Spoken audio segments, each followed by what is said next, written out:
Good afternoon, Assistant Chief Nicholas Augustine with Investigative Services Bureau. Good afternoon, Jennifer Bro, Director of the Crime Laboratory. And I didn't want to give you a chance to take your coat off. I know. Having a little trouble. Budget Director Dale Phillips of the Police Thank Department. you all for being here. Thank you for having us, and I come today with excitement about coming here for this supplemental appropriation. Whenever you're here, and excited. Well, there's a little more excitement because all right, this grant is the first time Montgomery County Police has been awarded this competitive Paul Coverdell Forensic Science Improvement Grant, totaling close to $500,000. So the excellent work between Director Bro and Director Phillips in working to get this grant for the much needed equipment as well as contractors for this. As you know, this equipment is particularly needed as we've had an increase in CDS, controlled dangerous substance offenses, by 62% from 2021 to 2022.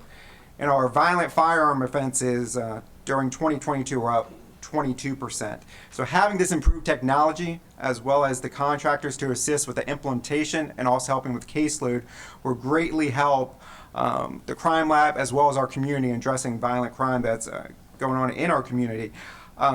This is a 3-year grant, which is going to be spaced over the time, particularly for the firearms contractor. The first piece of equipment is the virtual comparison microscope system, which will be used for firearm shell casings. And this will be the first instrument in the state of Maryland that will batch, photograph, and analyze casings. So Montgomery County will be leading in the forensic science as we're dealing with firearm shell casings. So we're very excited about that and having that here in Montgomery County. The second is the replacement and upgrade of our mass spectrometer. We have these currently, and one is at its end of life in our chemistry unit. And these instruments are used to determine whether or not a substance is a controlled dangerous substance. So with our increase of fentanyl and overdoses in the community, this is very helpful in assisting and making sure the end-of-life equipment we have does not end prior to us having new equipment within the crime lab. And the third is having our firearms contractor. With the new instruments, there will be a validation period that's required before we use them, and this will take staffing away from our firearms unit to ensure the validation goes without any problems. So this will work with our staff in decreasing our caseload in the firearms unit, as well as working with the validation over the 3-year period to make sure we're up and running and can use the equipment. And we'll address any questions that you have reference this. Any idea for it when, we'll say if, but it's when this is going to be approved, how fast you can actually get the equipment and get this thing going? Sure, I can answer that. Within the first year, which would be next year, we plan on purchasing both pieces of instrumentation. So the GCMS that's going to be purchased in the chemistry unit, that's not going to take long to implement because it's simply another piece of equipment that it's end of life, so it's going to be a quick replacement. I suspect that next year that will be up and running and assisting the unit. The virtual comparison microscopy that's going to be purchased for the firearms unit, the cadre system, is a bit more complicated. As the assistant chief said, this will be the first in the state. And so the validation, I suspect, will be about a year-long process. There's a lot of studies that need to be involved just to make sure that the system itself is capturing imagery, that they're able to see this tiny minutia, this striae that they need to be looking at. So that's going to be fairly extensive. I would expect it'll be about a year.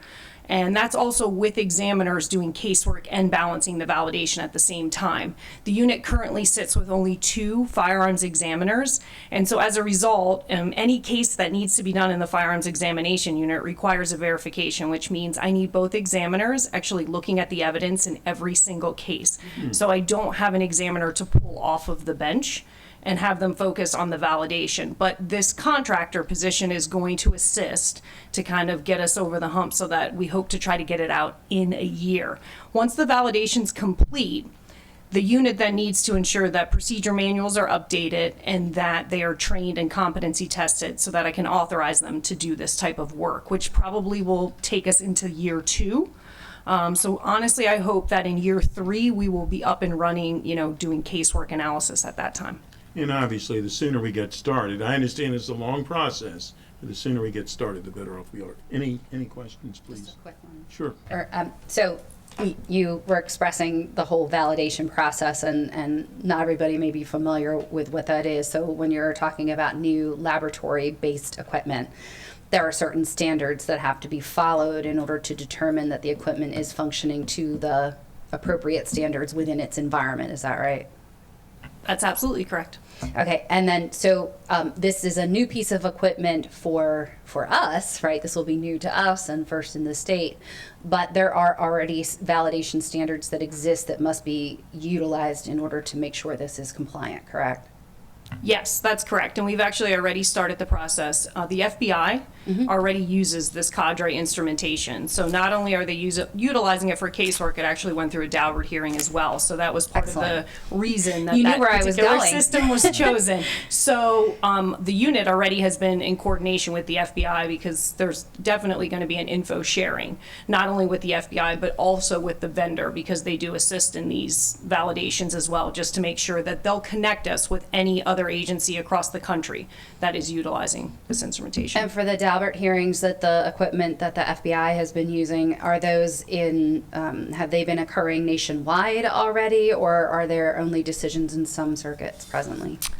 I am familiar with only one, and I Okay. believe it's in Oregon or Washington State that there was one successful through. So Okay. the technology is fairly new, Gotcha. and it'll probably take a while before I think we see more of them. But it was on the West Coast. I'm pretty sure that was they had a successful Daubert. Great, thank you so much. Go ahead, please. It's great to see this come through. When Councilmember Lukey and I toured the facility, this was definitely highlighted as a need in both of these areas. So thank you for pursuing the grant. Congratulations on getting it. I wondered if you could speak with a little more specificity about how the cadre system will impact and help improve the workflow and what the impact that we can expect to see on the ground. Sure, absolutely. So the unique piece about Cadre is that Cadre offers like a batching tray. So that 15 shell casings can be placed onto this tray. And literally you hit the button, it closes, and now it starts the photography. So it's going to actually go to specific areas of the shell casing and capture very high resolution images of those areas of the shell casings. Those are the areas that analysts are looking for as the gun's fingerprint in order to make a match and say, is this consistent with coming from this firearm? So it's focusing on those specific areas. So not only does it capture those images, but there's also an algorithm that's utilized in this equipment. So it will do an intercomparison of those 15 shell casings already. Now an examiner has to come behind to make sure that indeed what the computer is saying and linking, let's say casing 1 and casing 15 as being, fired from the same firearm are indeed correct, but it's already making those comparisons of the shell casings itself. So this virtual option allows for that work to be done while an examiner is doing something else.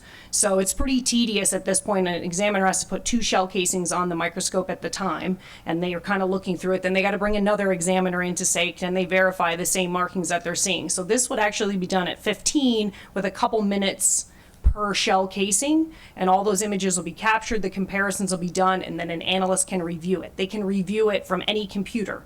So this offers some flexibility in that. And I hope down the road that other laboratories in Maryland start to pick up this system. Because when we have a shell casing in Montgomery County that is consistent through our NIBIN system, let's say it hits to a shell casing in PG County. Right now, those shell casings have to at some point be taken to the same laboratory to be compared and visually put on our microscopes. This would allow, in my opinion, for the labs to stay put and our examiners to stay right there, and we'd be able to coordinate with PG County through this software to say, hey, we're going to scan both of these shell casings together, and then they'd have eyes on them. So we actually wouldn't have to be running evidence around the entire state of Maryland. That's good. That's huge. That's great. So now when they're doing it in the more analog fashion, about how long does it take to go through that process of being, double verified?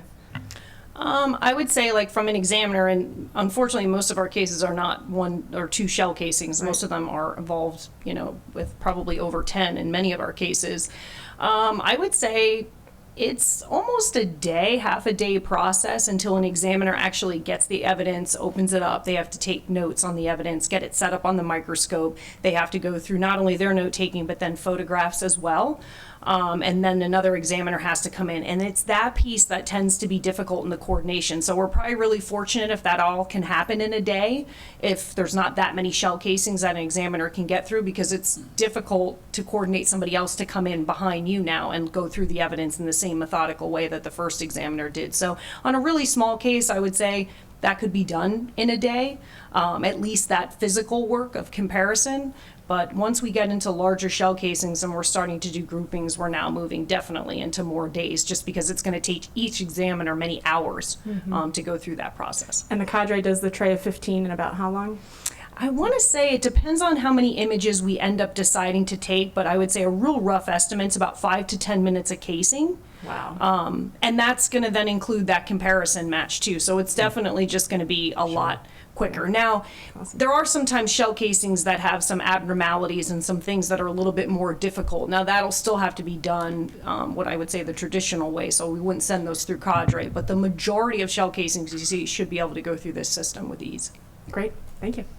Thank you. Any other questions? If not, are we all in agreement that this should go to the full council? Yes. Thank you very much. 3-0. Thank you all very much for what you do.